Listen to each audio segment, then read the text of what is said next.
Alors, Donc on est parti sur le thème coup de soleil parce que l'été approche. Et donc on a essayé de faire une table autour du mot soleil et de la couleur jaune. On a essayé d'associer les deux. Du coup une scénographie, des petits accessoires estivaux, puisque le soleil c'est l'été, mais le soleil il faut s'en protéger. Donc on a aussi orienté un petit peu une partie des ressources là-dessus. Donc l'affiche qui serait magnifique, très belle en couleur et tout. Le principe c'est d'avoir un gros soleil au milieu et chaque rayon renvoie vers un QR code qui correspond à une ressource. Donc on a pensé à une playlist YouTube avec des musiques qui contiennent soleil dans le titre. On a une page de l'ARS de Corse, je crois, avec des conseils pour se protéger du soleil, les idées reçues, etc. qui étaient assez synthétiques, donc pas trop lourdes à lire. Qu'est-ce qu'on a aussi? On a trouvé des tutos photos pour faire des belles photos de coucher de soleil. Deux documentaires sur la boîte numérique, sur le roi soleil et sur un pharaon soleil. Et aussi un petit court-métrage qui s'appelle Le Soleil, qui est un court-métrage pour enfants. L'idée, ça peut aussi être de les partager sur la page Facebook ou le blog de la médiathèque si on en a un. Et puis, donc en petite animation, on s'est dit que une façon de valoriser les rebuts, notamment BD ou documentaires qui ont des pages un peu papier glacé, ça pourrait être de faire fabriquer des éventails ou des casquettes ou des visières en papier pour l'été également. On est parti sur une présentation axée sur les couleurs des couvertures. On a représenté l'arc-en-ciel. Donc, en fait, on n'a pas eu le temps de terminer tout à fait. Et à la base, on ne voulait pas mettre de titre de présentation, il fallait que ça parle de soi-même. Donc, au-dessus, on voudrait faire un grand arc-en-ciel en papier, en bois, enfin comme on veut, qui se termine par un pot de peinture avec un pinceau coloré dedans. Donc, l'arc-en-ciel part du pinceau.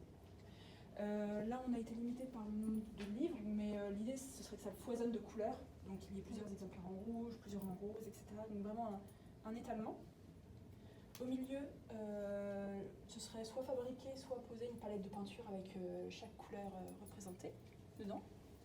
Et au niveau des ressources numériques, on a mis un QR code avec un lien vers la formation, faire une galaxie. la galaxie des couleurs. Les couleurs sur la boîte numérique. Et on a mis un lien vers un QR code, on a un QR code vers la musique, la chanson Over the Rainbow. Voilà, écoutez. Oh, génial. Et ben voilà.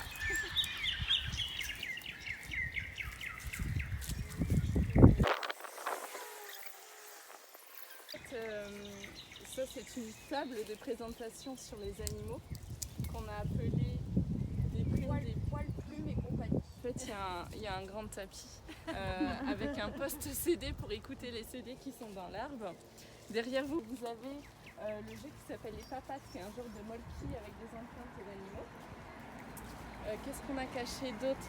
Là vous avez un QR code pour arriver sur une formation sur la photo animalière.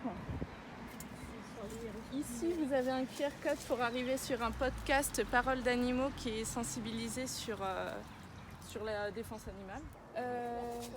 Là, on a des niches, c'est des nichoirs à oiseaux. Voilà, prenez le nichoir là.